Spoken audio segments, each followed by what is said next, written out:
अब डीजे पे गाना चलता है कि चक लो दुनालियां, आज बदला लेना है। और भाई तुम दुश्मनी करने आए हो, रिश्ता करने आए हो।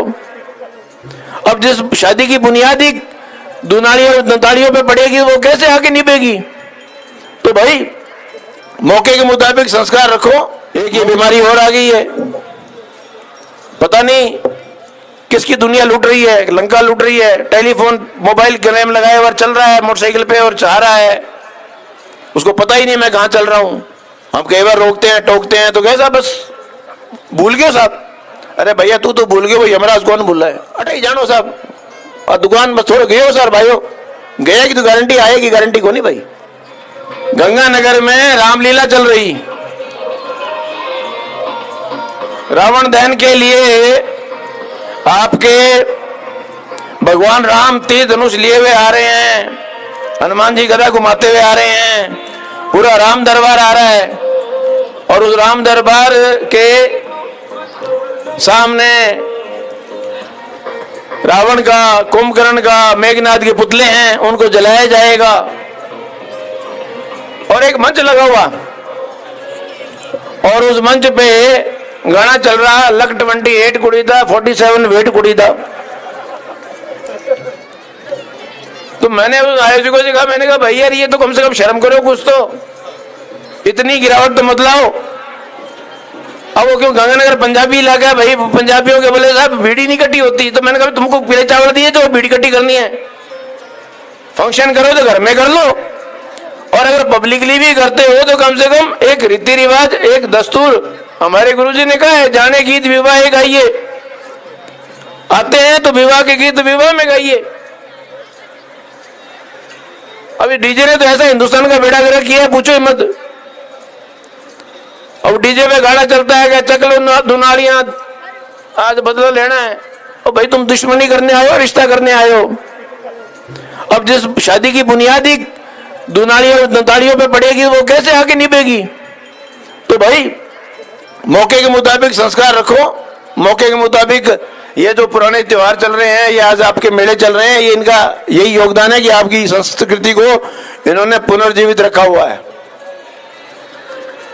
इस मुरारका फाउंडेशन का भी मैं धन्यवाद दूंगा कि इन्होंने जो है बेटर पुलिसिंग के लिए बहुत हमेशा तत्पर रहे हैं, हमेशा जो है सहयोग करते रहे हैं। मैं अपने बारे में ज्यादा नहीं कहूंगा, लेकिन इतना ही कहूंगा कि ग्रामीण परिवेश से हूं और पिताजी मेरे जो है हरियाणा, आपके पहले आर्मी में, बाद में बीएसएफ में कमांडेंट की पोस्ट से रिटायर हुए। और मैं भी जो है सीमा सुरक्षा बल में जो अभी ऊंट देखे और ये बंदे को, जवान को देखा तो पुराने दिन याद आ गए। 89 बैच का असिस्टेंट कमांडेंट बीएसएफ में रहा हूँ, 4 साल देश सेवा करके बाद में ये यहाँ सेवा करने आपके बीच में पधारा। अब वो चंग वाली बात आ गई तो अब तो चंग तो बज ही नहीं रहे, अब तो बजता ही नहीं है। मेरे पिताजी की बीकानेर पोस्टिंग थी, हमारे बटालियन थी, उसमें सारे राजस्थानी हुआ करते थे। तो 1 महीना पहले चंग बजने शुरू हो जाते थे, दिवाली से, होली से पहले। वो होता था जमाना, वो होता था उल्लास। हमें याद है शाम के टाइम हम बैठ जाते थे, वो सुनते रहते थे बाहर लॉन में, और सामने लाइन्स में, पुलिस लाइन्स में जो है बैरक में जवानों की चंग थाप बजती थी। तो थाप आज भी याद है, इसलिए वो थाप बजा ली, वरना ऐसे नहीं बजती वो।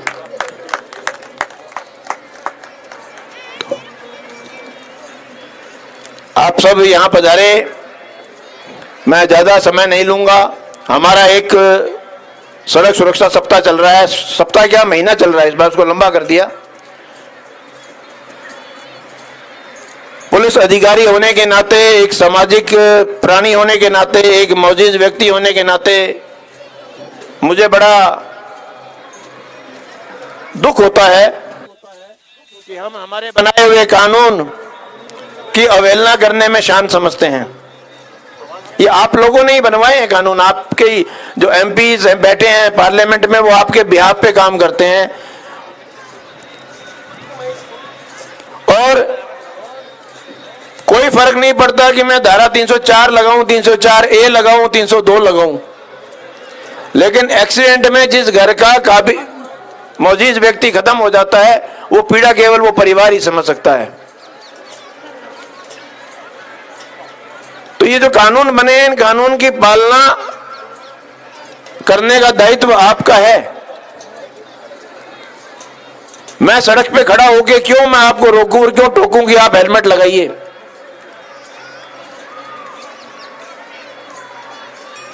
क्या ये जो आदमी बैठे हैं इनकी अपने परिवार के प्रति कोई जवाबदारी नहीं है कि एक्सीडेंट हो गया और मैं मर गया तो मेरे परिवार का क्या होगा?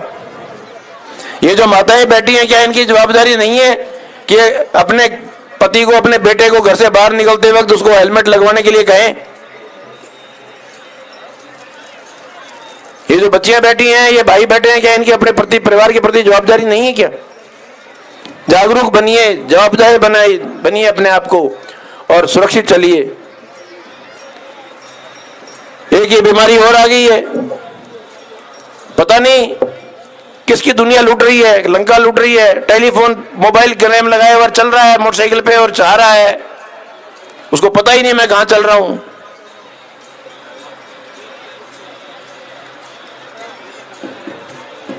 गाड़ी में सीट बेल्ट दी हुई है, उसका प्रॉपर इस्तेमाल कीजिए। हेलमेट के बारे में हमारी बहुत बड़ी भ्रांति है कि साहब हाईवे पे एक्सीडेंट होते हैं, हाईवे पे हेलमेट वाला नहीं मरता, बहुत कम मरते हैं। ये अपनी जो देसी गलियां हैं ना शहर की, इन गलियों में सबसे ज्यादा एक्सीडेंट होते हैं।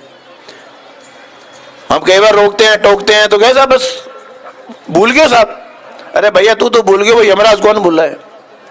बेटा माफी कौन, वो सेकंड चांस नहीं देता कभी भी किसी को। अटे जानो साहब, और दुकान में थोड़े गए हो सर भाइयों, गया की तो गारंटी आएगी, गारंटी को नहीं भाई।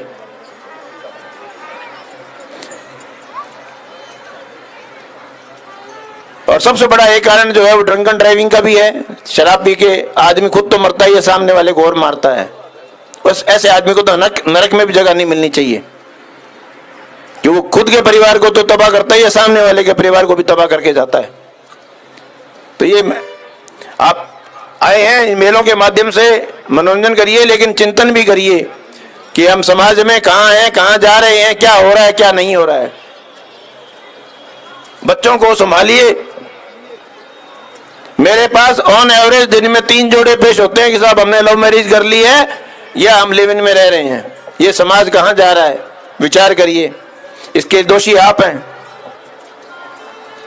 Parenting is a 20-year business. मैंने मेरे बेटे को जो स्कूल में पढ़ रहा था उसको 2 चीज के लिए मैंने मना कर दिया था। एक इकलौता बेटा है, मैंने कहा जब तक कॉलेज नहीं पकड़ ले तब तक मेरे से 2 चीज मत मांगना, एक मोटरसाइकिल और एक मोबाइल। उसको भी पता था बाप के तेवर, उसने नहीं मांगे। मांगता तो देता भी नहीं, देता तो गुद्दी में 2 देता खींच के। ये बच्चों को लाड नहीं है, ये बच्चों को बिगाड़ रहे हो आप। कंट्रोल नहीं है आपका बच्चों के ऊपर। बच्चा क्या कर रहा है, उसको मोबाइल कर दिया, फ्री कर दिया, वो मोबाइल के जरिए उसकी कोई सीमा नहीं है, उड़ान भर रहा है। वो कहां जा रहा है, क्या कर रहा है, क्या नहीं कर रहा है।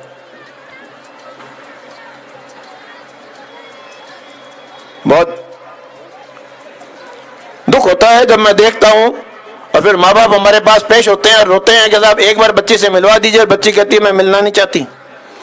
जिस साल 18 साल उस घर में रही हुई बच्ची अपनी मां से मिलने से मना कर देती है। ये समाज है हमारा। ये हमने बच्चों को प्यार दिया है, ये लाड पाल किया है हमने, ये हमने बच्चों में कॉन्फिडेंस जनरेट किया है, ये बच्चों की हमने परवरिश की है। चेत जाइए अभी भी, आप जागिए, चेतिए, बच्चों के दोस्त बनिए, बच्चों को उनके सुख दुख में, उनके हर चीज में उनको शामिल करिए। कुछ बातें मेरे मन में आई थी समाज के नाते, एक अधिकारी के नाते, एक मुखिया के नाते, मैं जो देख रहा हूं हो रहा है, इसलिए मैंने अपने उद्गार प्रकट किए। आप इस में आए हैं, उत्सव में, उत्सव मनाइए। जीवन एक उत्सव होना चाहिए। अपनी परंपराओं को जीवित रखिए। परंपराएं अच्छी हैं, लेकिन जो एक बात बताई वो परंपरा में अगर गलत है तो उसको हम प्रदर्शन नहीं कर सकते। आज मारवाड़ में मनवार है अफीम की, इसका मतलब नहीं हमें अफीम घोल के बैठ जाएं। समाज में मान्यता हो सकती है, लेकिन इलीगल है। अगर स्मोकिंग इलीगल है, हुक्का इलीगल है तो इलीगल है, उसको प्रदर्शित नहीं कर सकते हम किसी भी आड़ में गलत काम को पॉजिटिव पेश नहीं कर सकते और करना भी नहीं चाहिए।